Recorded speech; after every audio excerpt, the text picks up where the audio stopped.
साहित्य की जितनी विधाएं हैं, माने गद्य और पद्य, ये जो दो विधाएं, इनकी जो अन्य विधाएं हैं छोटी छोटी, उनका प्रशिक्षण कैसे हो निरंतर। तो ये निरंतर, जैसे सतत भी कहें, जो भी कहें, सतत प्रशिक्षण की आवश्यकता है, सतत मूल्यांकन की आवश्यकता है। तो प्रशिक्षण और मूल्यांकन, ये दोनों चीज़ें लगातार चलें। हमारे भिन्न भिन्न विद्यालय होंगे, हम जितने कार्यकर्ता हैं, एक कार्यकर्ता एक विद्यालय को गोद ले लें, उस विद्यालय में भाषा की परिषदें अपनी गठन करें। हिंदी भाषा परिषद है या हिंदी परिषद है, जो भी उसका नाम दें, और वहाँ नए नए जो हमारे विद्यार्थी हैं, कक्षा नवम के, एकादश के, द्वादश के, बाल वर्ग के भी हो सकते हैं, उनको समय समय पर बुलाकर प्रशिक्षण दिया जाए, उनकी रचना लिखवाई जाए, फिर उनको प्रकाशित किया जाए।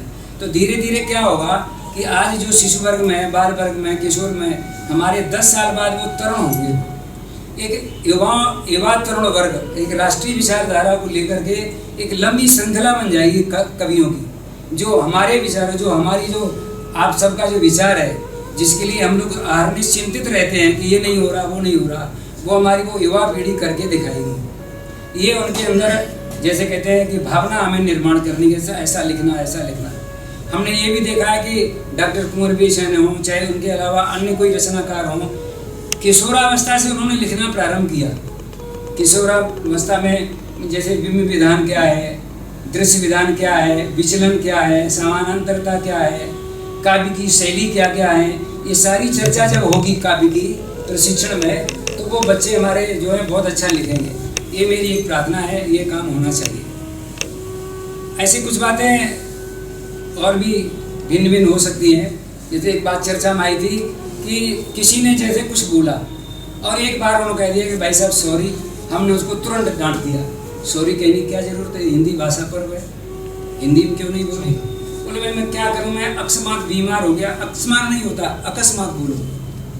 भाई साहब मैं क्या बताऊँ, चलते चलते देर हो गई। अरे वो चलते चलते नहीं होता है, चलते चलते होता है। तो चलते चलते तो हम ही घर में रोज़ बोलते हैं, बेटा जल्दी जल्दी ऐसा ऐसा किया करो। तो वो जो बच्चे हैं, जो हमारे नाती पौत्र, जो भी पौत्री हैं, गलतियां तो हम ही करते हैं। जो कहते हैं भाषा ये गलत बोल रहे हैं, उच्चारण गलत कर रहे हैं, उर्दू के शब्दों का प्रयोग, अंग्रेजी के शब्दों का प्रयोग प्रचलन में, अरे आखिर देर क्यों हो गई?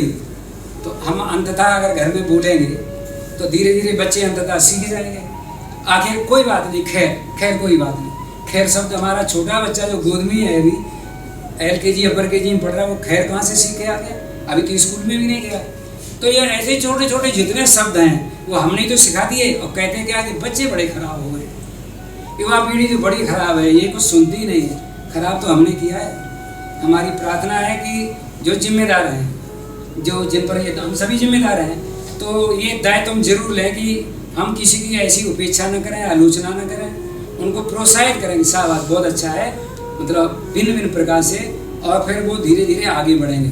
तो ये बड़ी कृपा होगी। पूजनीय रज्जू भैया जो प्रोफेसर थे, सबके लिए, राष्ट्रभाषा के लिए भी समर्पित थे। अन्य लोग कहा करते थे अपने जैसे अपने जीवन में 5 व्यक्तियों को खड़ा कर दें, संघ का काम पूरा हो जाएगा। मैंने राष्ट्रीय स्वयं संघ के कार्यकर्ता जो हैं, वो कभी कभी ये बोलते हैं मैं राष्ट्र को परम वैभव पर ले जाएंगे। बोले कि ये मत करो, आप अपने जैसे 5 कार्यकर्ता बना दो। रज्जू भैया जी भौतिकी विज्ञान के प्रोफेसर थे, वो बार बार ये कहते, हम सभी ने ये विचार कर लिया कि हम एक व्यक्ति को, 2 व्यक्ति को अपने जीवन में अच्छा दोहाकार बनाएंगे। इनको हम छंद विधा में जैसे मान लो कुंडलिया लेखक बनाएंगे, बहुत अच्छा। नई नई रचना हिंदी में हो रही है, आजकल हाइकू आ रही है, हाइकू रचना के इनको बहुत बढ़िया विशेषज्ञ बना देंगे। या एक पिरामिड रचना आई है, भाषा के अंदर नई नई रचनाएं भी आ रही हैं, तो उनको आत्मसात करके उनका प्रशिक्षण देते जाएं, तो नई पीढ़ी आगे आएगी, भाषा भी मतलब निरंतर उत्तरोत्तर आगे बढ़ेगी, उनका विकास होगा। मेरी ऐसी प्रार्थना है। धन्यवाद।